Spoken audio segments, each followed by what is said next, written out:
Spearhead Radio. Mga balitang makatotohanan. Mga impormasyong walang halong kasinungalingan.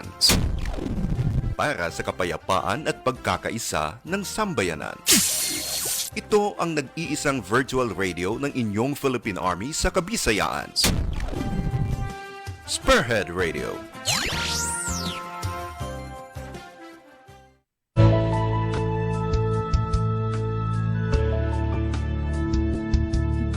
Bayanihan, kaya natin to. Ang tugon sa ating mga pangarap. Magkaisa para matupad. Kapayapaang matagal nang hinahangad. Bawat isa ay may tungkulin. Pangarap ng bansa ay ating abutin.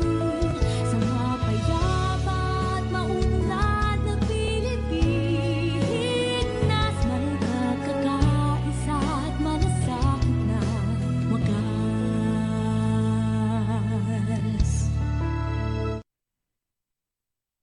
Oras mga abyan.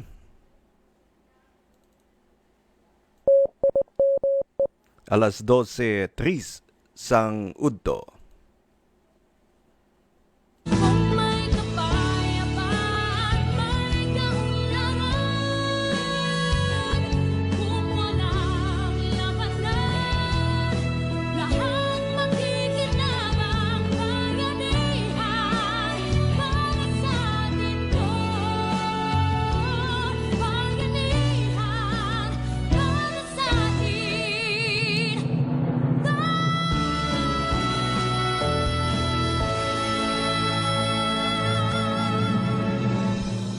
Mga abyan, maayad-ayad nga udto, magandang tanghali po sa ating lahat. Tayo po ay nagbabalik sa programang Bayanihan sa Kauswagan.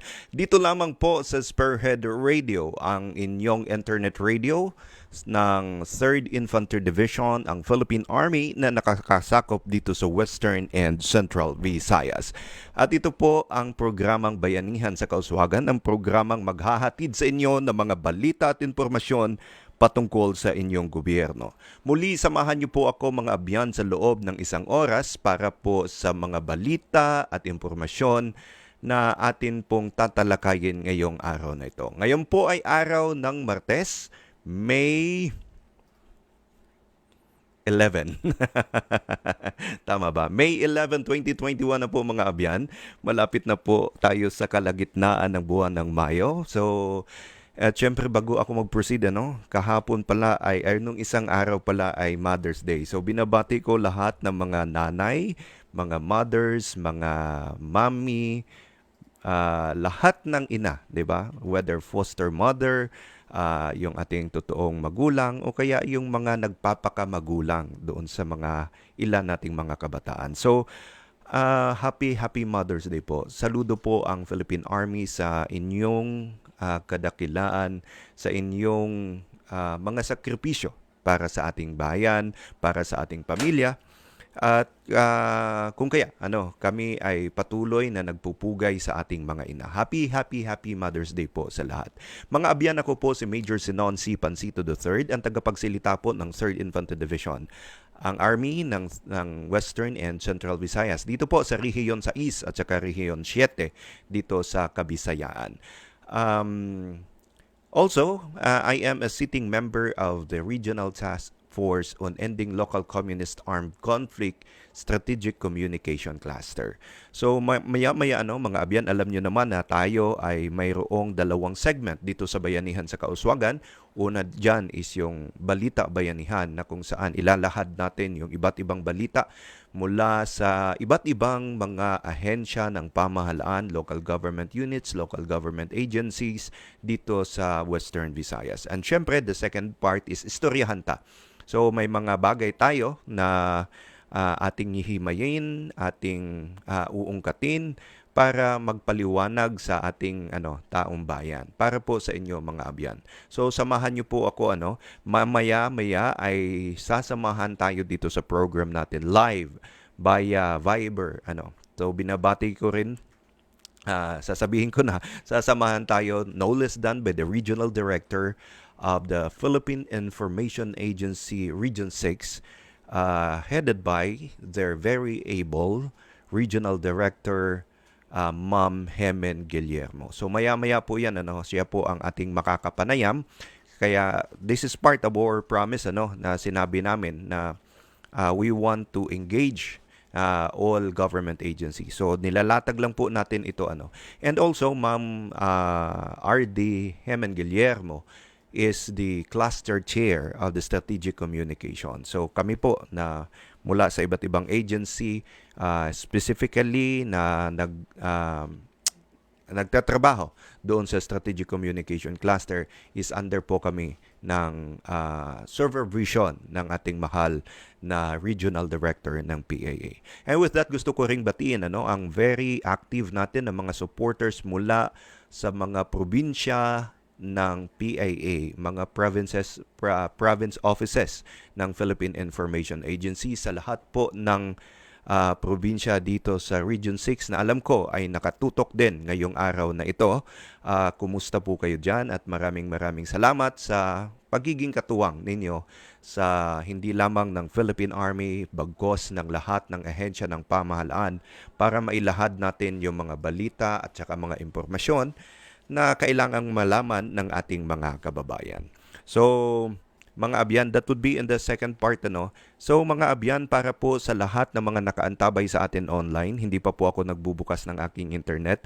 So maya-maya po i-check po natin yung inyong mga comments na nandyan po sa comment section ng ating live streaming ng ating Spearhead Radio. So sa lahat po ng nakaantabay, pakilagay na lang po ng ating comment, ng ating mga suggestion, ng ating mga questions ay para naman mapag-usapan natin maya-maya po lamang yan.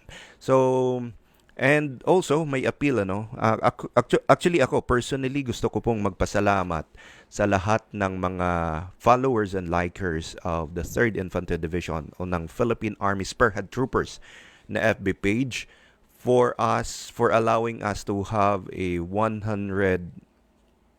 12,000, I think, 112,000 followers na po and 140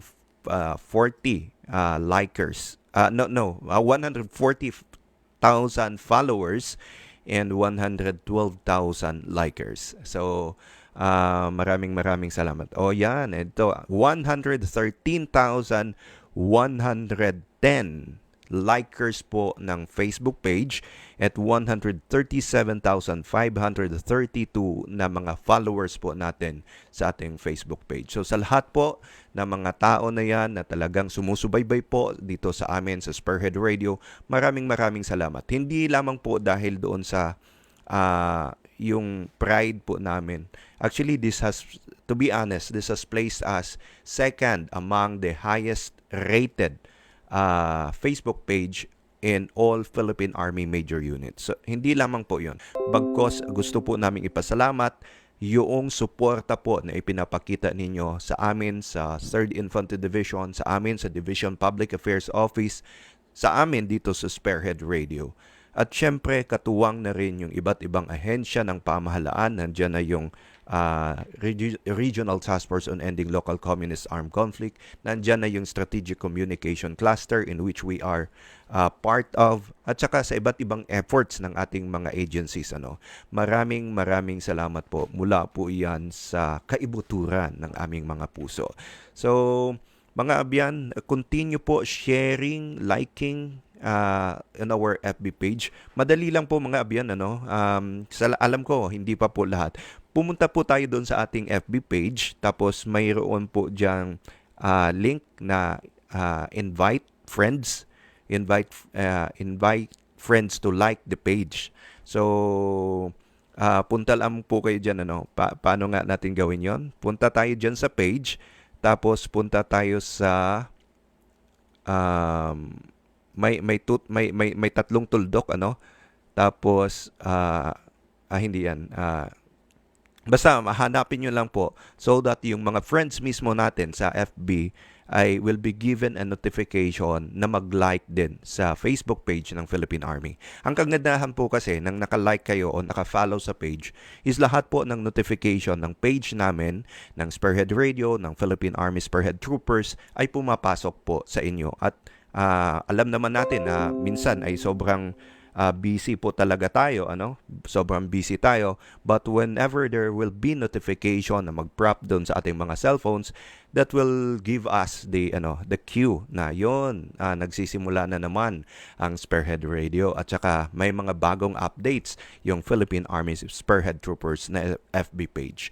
At syempre mga abyan, itong programang Bayanihan sa Kauswagan ay may sarili din na FB page. Type nyo lamang po Bayanihan sa Kauswagan. And I would like to thank, talagang very active, ang daming ang nag-i-engage doon sa FB page ng Bayanihan sa Kauswagan. So with that, again, maraming salamat po on behalf ng mga bumubuo dito sa Division Public Affairs Office ng 3rd Infantry Division.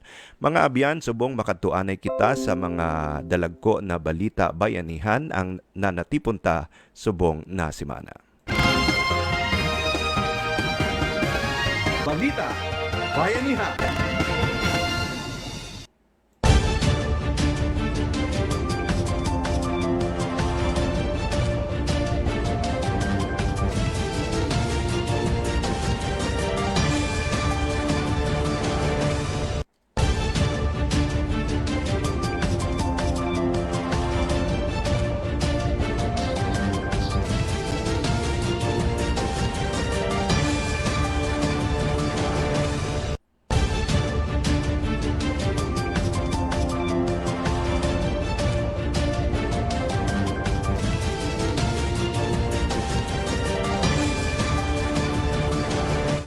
Ginpangunahan ni Governor Rodora Cadiao ang distribusyon ng Provincial Risk Allowance para sa mga personnel sang Angel Salazar Memorial General Hospital, partikular ang mga nagpositibo sa COVID-19 sang nagtaas ang kaso sa probinsya sang Abril. Pinaagi sa Provincial Social Welfare and Development Office, naglabot sa 615,000 pesos ang ginhatag sa mga personnel. 7,000 pesos para sa mga nurses nga nagtapikan sang COVID-19, 3,000 pesos sa iban pa nga mga symptomatic personnel kag 2,000 pesos sa mga asymptomatic. Tanan nga benepisyaryo, mga COVID-19 survivors, kag balik na sila sa pag-alagad sa ospital.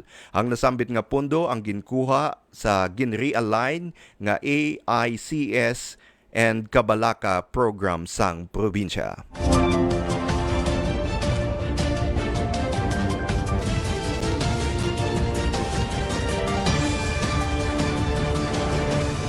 Ginaabi-abi sang Iloilo Police Provincial Office ang pagpungko ni Police Lieutenant General Guillermo Eliazar bilang bago nga hepe sang Philippine National Police. Suno kay IPPO spokesperson Francisco Lindero, suportado sang IPPO ang mga iduso ni Eliazar nga mga proyekto kag programa nga makabenepisyo sa publiko. Positibo si Lindero sa pag-alagad ni Eliazar bangod sang iya track record kag performance sa masobra 3 ka dekada nga pagserbisyo sa Philippine National Police. Aminado ang IPPO sa pagpungko sang bag-o nga hepe, may mga panibag-o nga paghangkatan apang ila ini pagabuhaton bangod nagapati ang mga Ilonggo Cups nga para ini sa kaayuhan sang publiko.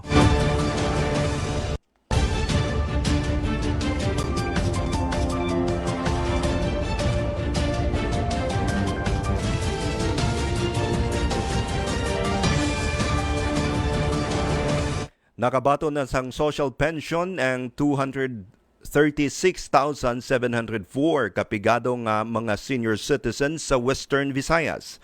Sa datos nga ginpagwa sang Department of Social Welfare and Development o kon DSWD6, ang ahensya nakahatag na sang kabugusan nga 710.11 milyones pesos nga balor sang social pension. Sa nasambit nga numero sa benepisyaryo, 96,276 ang naghalin sa Iloilo, 39,704 sa Capiz, 32,812 sa Aklan, 29,247 sa Antique, 27,893 sa Negros Occidental, kag 10,772 sa probinsya sang Guimaras. Ang kada benepisyaryo nagbaton sang 3,000 nga stipend nga nagasakop sang una nga 6 ka bulan sang tuig 2021. Nahibaloan masobra 300,000 ka indigent senior citizen ang target mahatagan sang social pension subong nga 2021.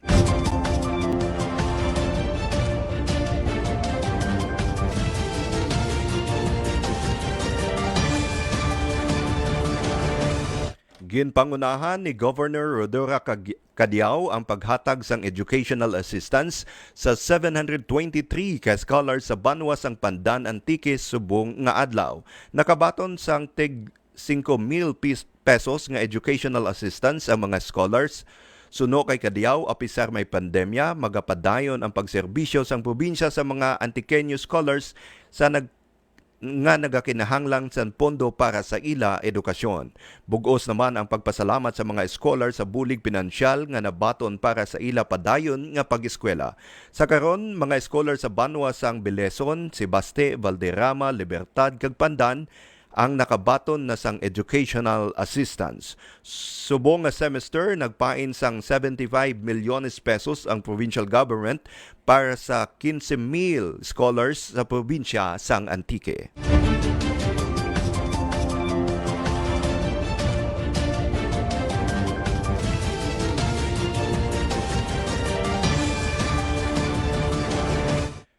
Dapat istriktuhon ang pagpatuman sa minimum health standards, partikular ang pagsuksok sang face mask suno sa ordinansa kay sabat ini sa pagtapna sang paglapta sang COVID-19. Ini ang pahayag ni Governor Arthur Defensor Jr. kaangot sa pahayag ni Presidente Rodrigo Duterte nga dakpon kag dalon sa police station ang mga madakpan nga wala nagasuksok sang face mask kag hindi insakto nga pagsuksok sang face mask. Suno kay Defensor, kung istrikto nga sundon ang pagsuksok sang face mask, malayo nga makalaton ang virus. Sa sulod sang isa ka tuig sa idalom sang pandemya dala sang COVID-19, nagapakita nga ang contact tracing nagaangot sa social gathering o kung pagtipon-tipon nga kung nagakaon, nagahukas sang mga face mask.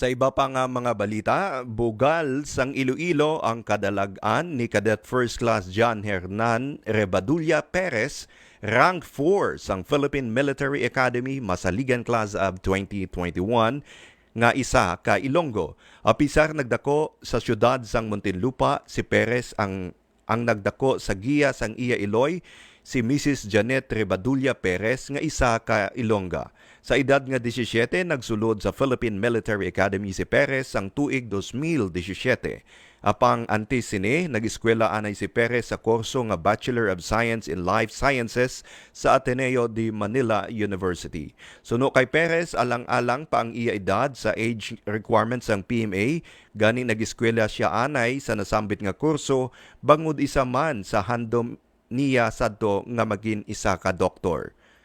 Apang ginathag ni Perez, mas una niya nga gingusto ang makasulod sa PMA, rason nga sang naglabot na siya sa edad na 17, nagpasimpalad siya nga makasulod sa Philippine Military Academy. Sa pihak sang lamharon nga edad, si Perez ang ginsaligan nga maging Brigade Commander, pinakamataas nga cadet position sang Masaligan Class of 2021. Isa siya sa makabig pinakabata nga Brigade Commander sang PMA. Inspirasyon ni Perez ang iya amay nga si Retired General Hernani Perez nga kabahin sang Magilas Class of 1976 sang PMA kag iya ginakabig nga man of integrity. Suno kay Perez ang pagpangalagad sang iya amay ang naghatag sa iya sang rason para maghandom man nga maging kabahin sang PMA kag magserbisyo sa pungsod.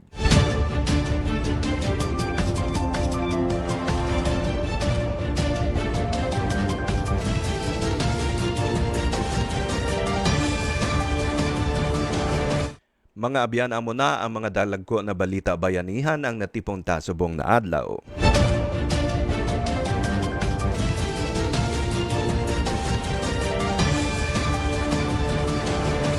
Oras po natin mga abyan, alas 12:21 na po ng tanghali. Tapos na po ang ating unang part ng ating programa. Mamaya-maya po ay pupunta tayo doon sa second part, which is Istoryahan Ta, and we will be glad to be joined by the Regional Director of Philippine Information Agency, no less than Madam Hemen Guillermo. Maya-maya po lamang yan pagkalipas po ng ilang patalastas. Kung mayroon po tayong katanungan, paki-key-in na po o paki-comment na po doon sa ating live Facebook page. Magbabalik po muli ang Bayanihan sa Kauswagan pagkatapos lamang ng ilang paalala.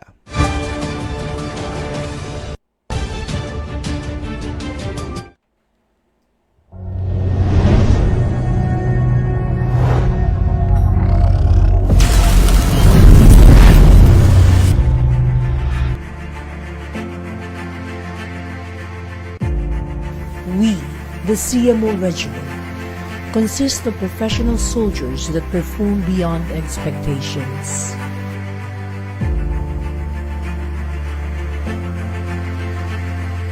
Armed with a desire to serve, we accomplish our mission by winning hearts and winning minds.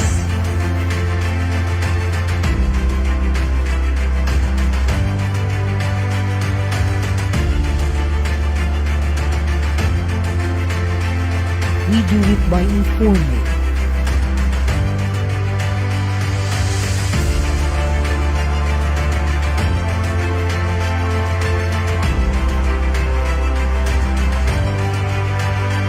influencing,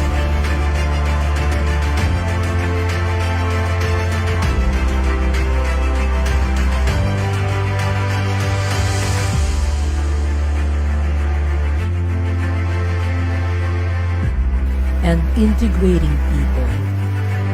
We value our stakeholders' insights, their wisdom, as we believe in unity there is strength. Nothing is impossible with the power of collaboration.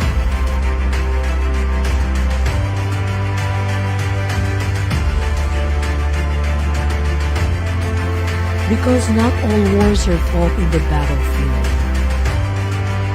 With words, we defeat our adversaries by using various platforms of communication. We tell it all. We tell the truth. We tell it fast. To increase awareness and gain public support. We are the CMO soldiers. We may never be seen, but we will always be felt.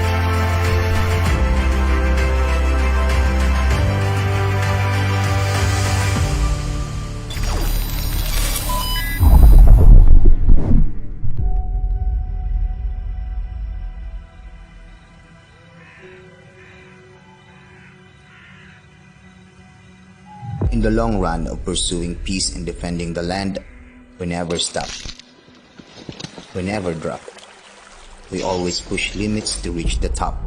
For the last 47 years, we have been the bastion of democracy and protector of the people. We are born to become brave and bold, to sacrifice and endure, to stand and never fall. We are Filipino soldiers. We are spearhead troopers. And this is our story. Our glorious past has honed our character and sharpened our skills and made us the most trusted army in Western and Central Visayas. Today, we are here, moving forward to vanquish all the threats that has brought sufferings to the Filipino people. We have been waging war against terrorism and we are assertive to defeat them and give the Filipino community the peaceful life they deserve. Aggressive and equipped, we have dismantled and weakened the enemy's stronghold and gained more surrenders, influenced them to embrace new beginning for their families and become new breeds of fighter for peace. We don't think about the danger that may come our way. We have to bring the message of peace to every part of the regions, even to the farthest community. With our sincerity and dedication and love that is unconditional and selfless, we get closer to the people's heart and earn their respect and trust. In the midst of the most trying times, we never hesitate to be in the front line to ensure that every family is safe. Far from the wrong perception in the past, we have transformed into an army that is a source of pride by the people in the Visayas. We innovate our approaches to meet good governance and excellent service. We value good partnership and harmonious relationship with our fellows, our stakeholders, and the civilian clients. We continue the legacy of breeding fit and invincible fighters. We protect and recognize the rights of every mankind and promote equality. We work for the right thing and focus on the attainment of our vision. And in everything we do, we have our family that inspires and motivates us. Above all, we have faith. We have God that is the center of everything. This is our story. We are more than just a fighter. We are different, specialized individuals who embrace the profession of arms to serve the people and secure the land. We are your spearhead troopers.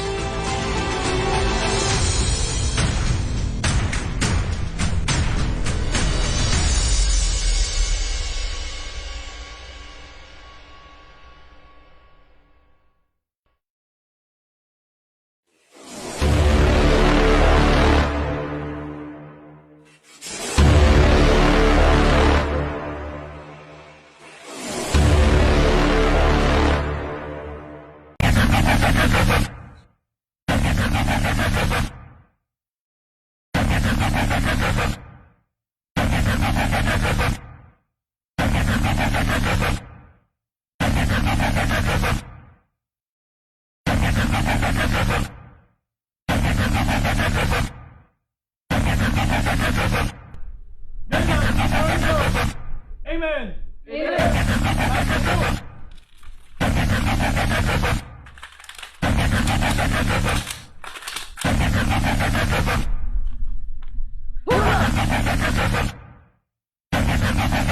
Mom!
group of people na yan na gusto kong pasalamatan is no less than the Regional Director of the Philippine Information Agencies. Talagang kami ang nag-exchange ng ideas paano ba magkaroon ng bayanihan sa Kauswagan.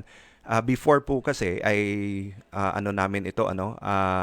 ito ay program na nandoon sa isang commercial radio dito sa Iloilo. Pero now, for some constraints at for some limitation at saka also for that kailangan natin ng wider reach because using the platform of the Spearhead Radio, sinabi ko naman kanina that we have almost 140,000 followers dito sa Spearhead Radio na naaabot ng ating programa. So kung mayroon man pong isa sa mga talagang nagpursige ng programang ito, wala pong iba mga abyan kundi itong ating makakapanayam ngayong umaga na si Ma'am Hemen Guillermo, ang Regional Director ng Philippine Information Agencies. Ma'am, magandang tanghali po ulit. Siguro kailangan batiin po muna natin, ma'am, lahat ng tagapakinig natin. Mayong udto sa tanan. Siguro mag-Ilonggo. Ako kay Ilonggo. Ako major, no? Ikaw ang gin-invade namon. Ikaw dapat mag-practice kagid sang hiligay nun, no? Para nga mas ma-appreciate mo ang mga Ilonggo because you're working here with us now. Sa tanan nga mga tagpalamati sa aton nga social media kag sa maabutan sining platform, by the way, major, we are being naka-streamline tayo ngayon, no? Live stream tayo ngayon sa FB pages ng PIA pages natin from the regional down to the provincial levels. So sa liwat mayong ito sa aton mga partners from the different national government agencies, local government units at sa lahat ng nakikinig ngayon sa atin, sa ating mga private organizations na tumutulong sa atin in our endeavor to have peace and development in the countryside, mayong udto sa tanan. Yes. For the information po of everybody, si Ma'am Hemen Guillermo is actually, yun nga, the Regional Director of PIA 6 dito sa Region 6. Pero kami po ay nagkakasama dahil may isa pong platform na kung saan we are actively giving our share. Yan po yung Strategic Communication Cluster ng Regional Task Force on Ending Local Communist Armed Conflict. Kumbaga po, doon sa cluster na yon, siya po ang aming boss. So ma'am, being our boss, pwede po ba nating ma-educate konti, kahit very konti po yung ating mga tagapakinig? Kasi palagi kong dinadala yan dito, regional, dito sa Bayanihan sa Kauswagan, palagi kong dinadala the strategic communication of the Regional Task Force on Ending Local Communist Armed Conflict. Pero sinasabi ko, I'm just part of that cluster. Pero ngayon po mga abyan, kasama po natin yung aming boss sa cluster na iyon. Major, actually, pantay-pantay tayong lahat yan. Walang boss sa ating endeavor, sa ating grupo. Kasi at the national level, it's the PCOO, the Presidential Communications Operations Office, that chairs the Strategic Communication Cluster. At the regional level, wala kasing PCOO. Pero may mga anak si PCOO. And isa sa mga anak niya is si PIA. The Philippine Information Agency, na sa ngayon, yun ang pinapamunuan natin.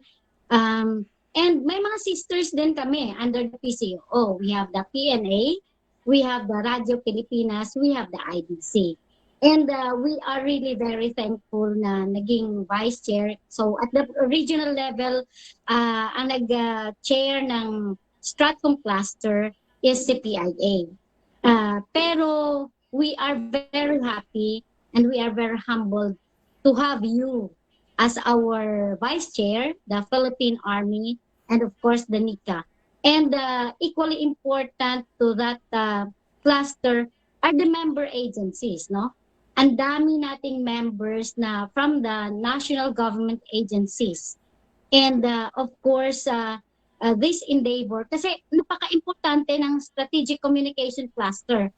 In the 12 line of efforts, nandoon si strategic communication. Kasi lahat ng cluster ay kailangan yung communication support natin. So kailangan tayo sa lahat ng mga line of efforts.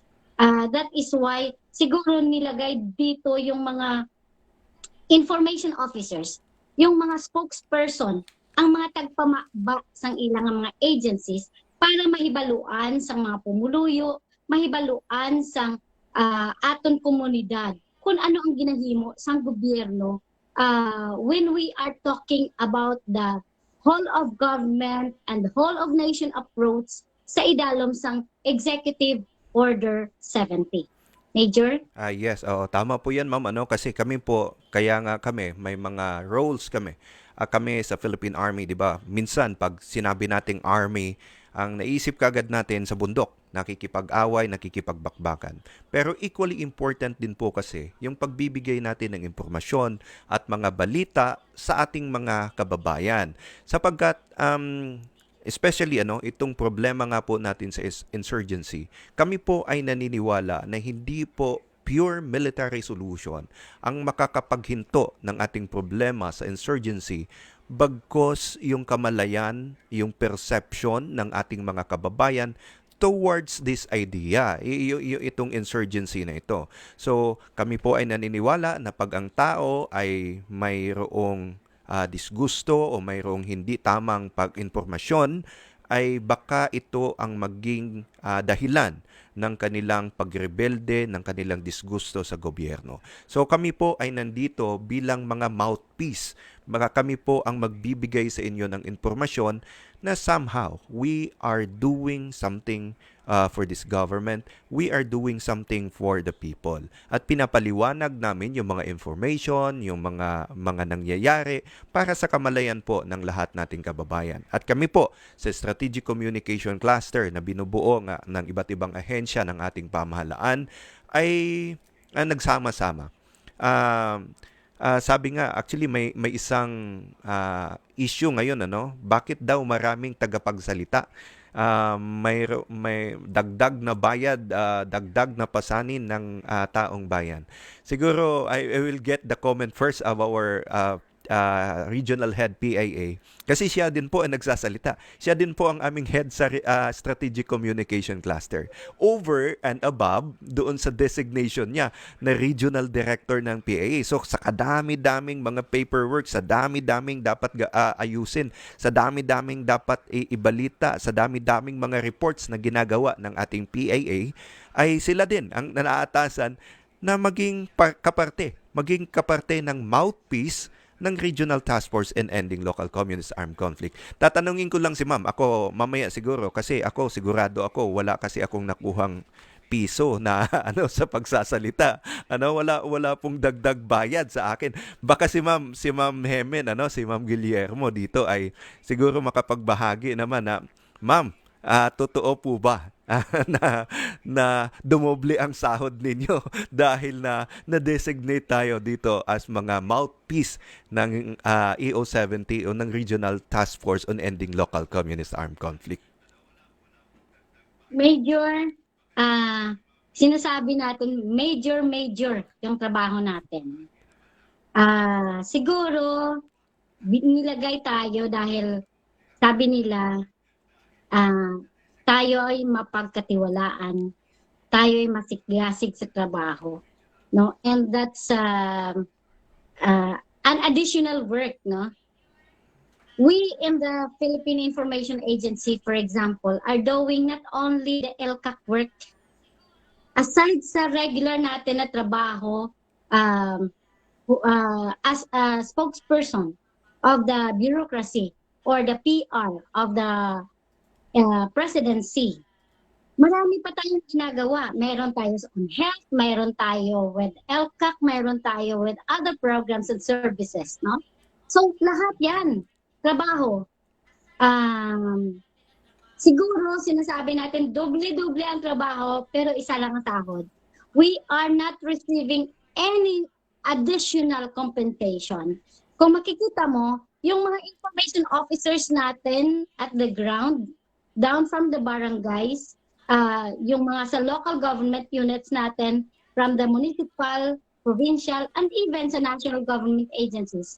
Kung makikita mo yung designation nila, That's in addition to the regular work, regular na trabaho nila.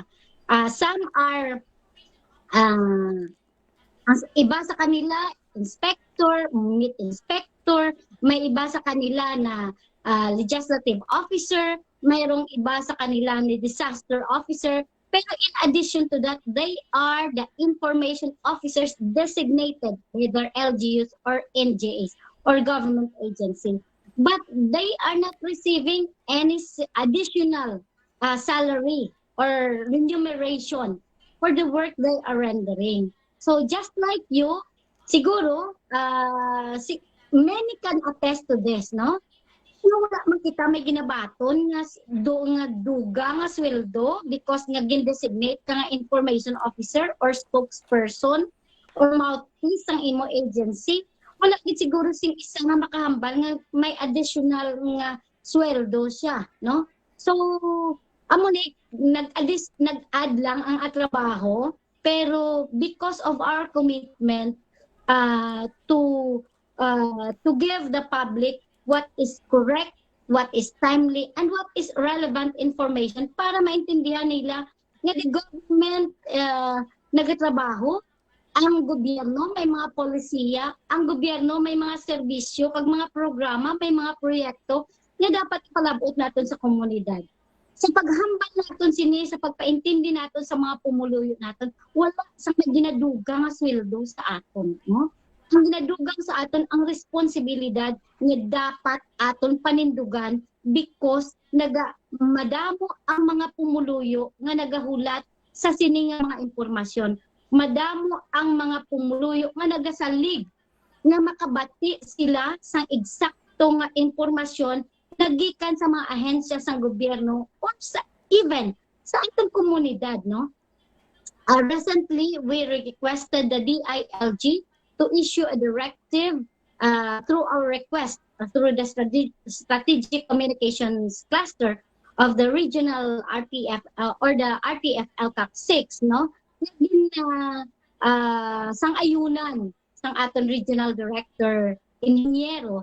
That's why nga nag-designate naman sa mga information officers down to the barangay levels kag ang tanan nga mga LGUs kinahanglan nga mag-designate sang ila information officers. Amo ni silang magatindog nga spokesperson kay kung isa lang ka-ahensya ang aton saligan para sa impormasyon, definitely hindi na masarangan sa isa ka-ahensya.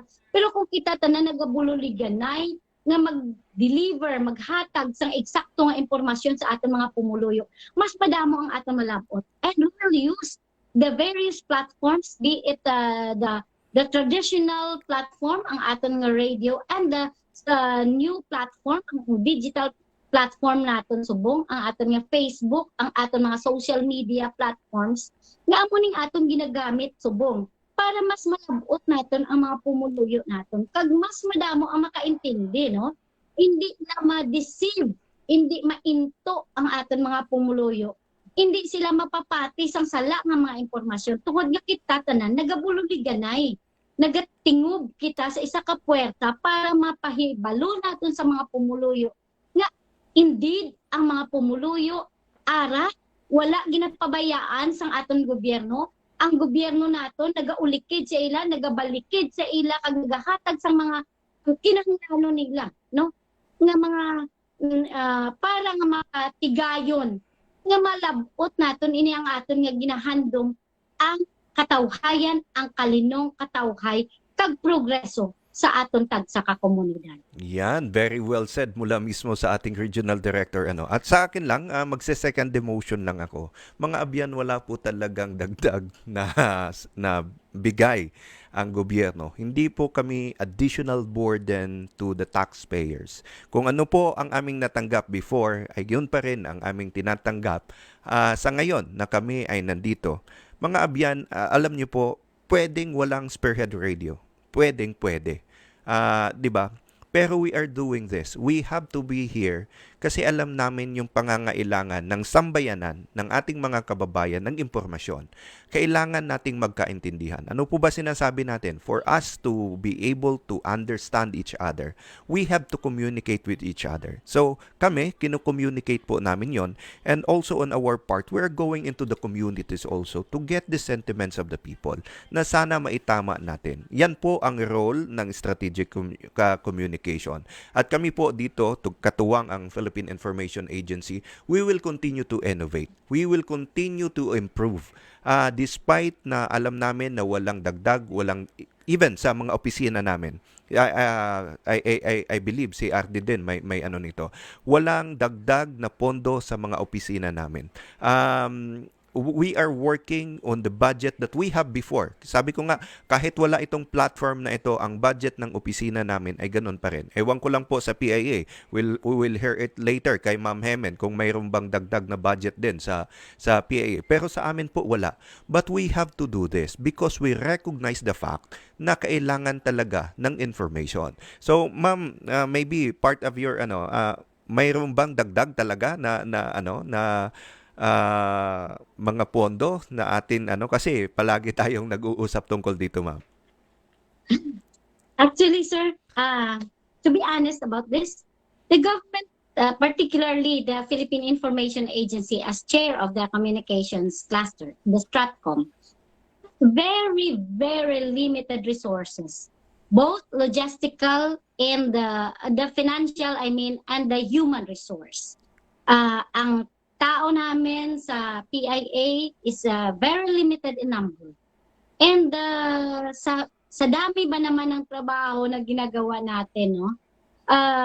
Also, as to the resources, as to the financial resources, wala pong dagdag.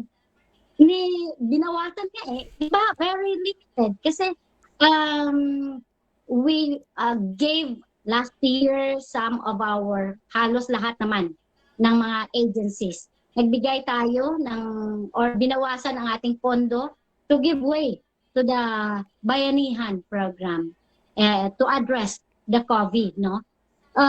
And sa operations natin, wala tayong additional na budget. Wala din na tao na, kasi nag-open pa tayo ng mga positions, pero still, we are coping. Ginagawa natin ang lahat. That is why, because of our very limited human resource, nagtatap tayo. At saka, sinistrengthen natin ang ating mga information officers, just like you, Major, who is a member of the information officers or an officer of the group of regional information officers in Western Visayas.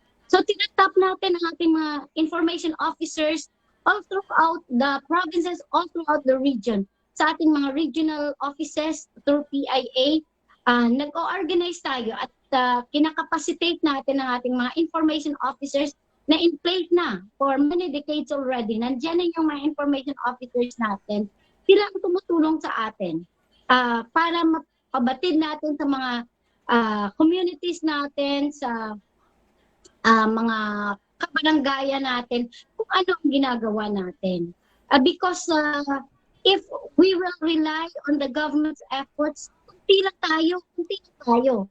But yung sinasabi ko nga, kung kitatanan, magtipon, kitatanan mag-isa, we will tap not only the government agencies, not only the local government units, but we will also tap the civil society organizations. Ito ang mga private organizations, the students, the youth sector. Ito yung mga student writers natin. Ito yung mga barangay information officers natin. Sila ang magtutulong sa atin. Sila ang tutulong sa gobyerno para maipabatid natin kung ano ang dapat na sabihin natin sa ating mga constituents, sa ating mga kabarangay, kung ano ginagawa ng gobyerno. So,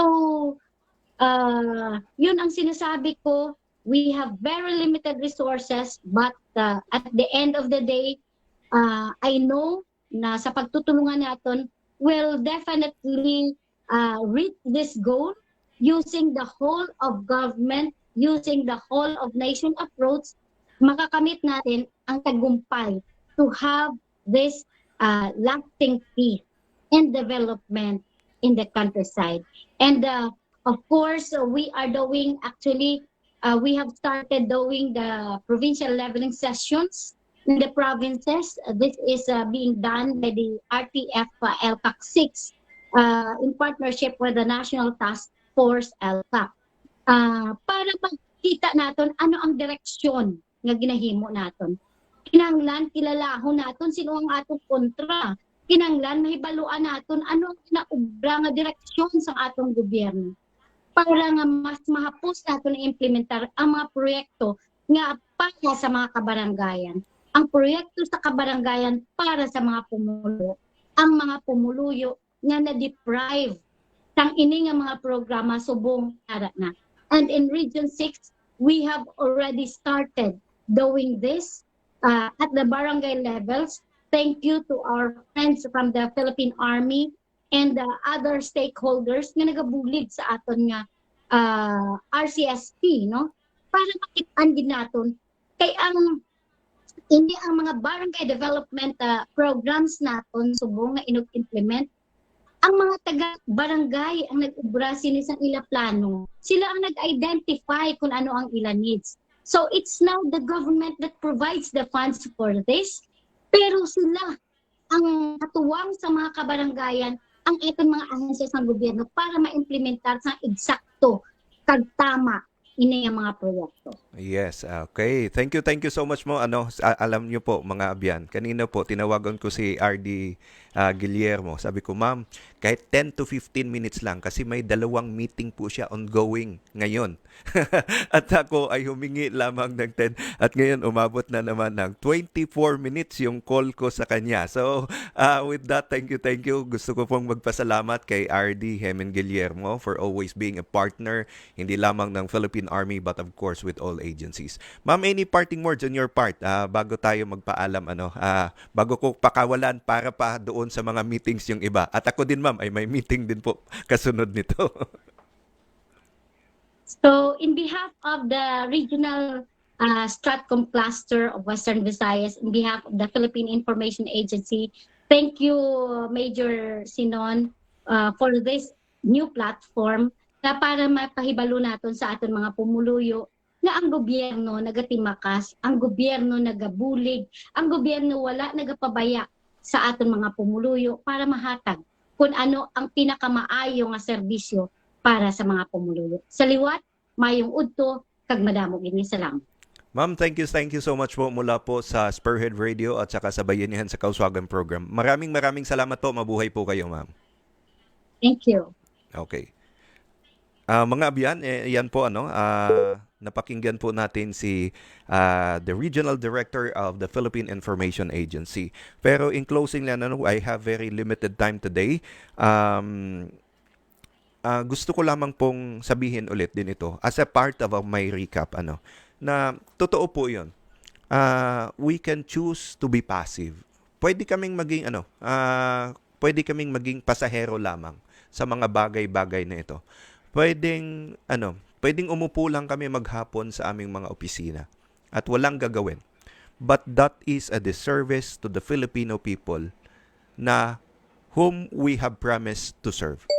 Kaya ako bilang nakatalaga na hepe ng Division Public Affairs Office, naghahanap ako ng mga pamamaraan paano ba ipaabot yung mga information na ito sa ating mga kababayan. Sa inyo po, sa inyong mga lahat na nakikinig at patuloy na tumatangkilik sa programang ito.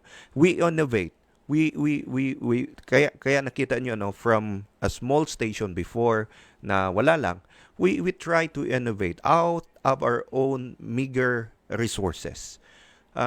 Kailangan namin gawin ito. Kailangan namin ipakita sa inyo lahat na kailangan natin ng active na role sa ating komunidad.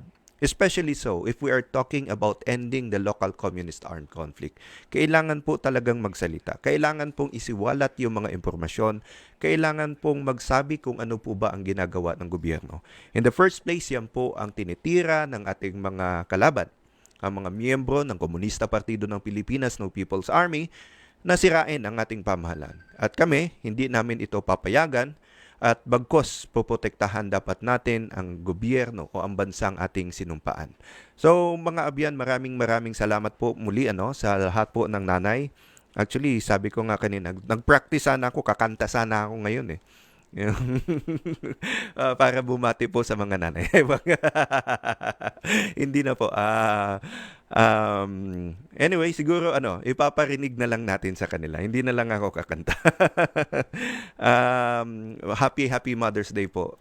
Kami po, uulitin ko po ulit, sinasaluduhan po namin yung mga ginagawa din ng mga ina ng tahanan.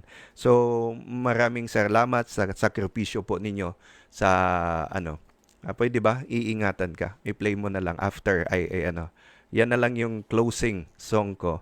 And I would love to dedicate that to all mothers out there na na nagsakripisyo naman talaga. Kagaya ko, whom am I today is because sa lahat ng ginawa ng nanay ko. Shout out, Perlita, Pancito, mula po sa Mapuyo, Kawayan, Biliran. Sa nanay ko po, maraming salamat sa lahat-lahat. At syempre, sa asawa ko din, Happy Mother's Day. At sa lahat ng ina po na nandyan, nakaantabay sa atin, maraming salamat. And mga pahabol lang, shout out and watching from LGU Hamindan Capiz, from Teresita Di Juan. Yes, ma'am, thank you po. Pa-say hi po ako kay Mayor Palomar. And Go Major information is essential. From my professor po from West Visayas State University, si Sir Ricky Abalenya.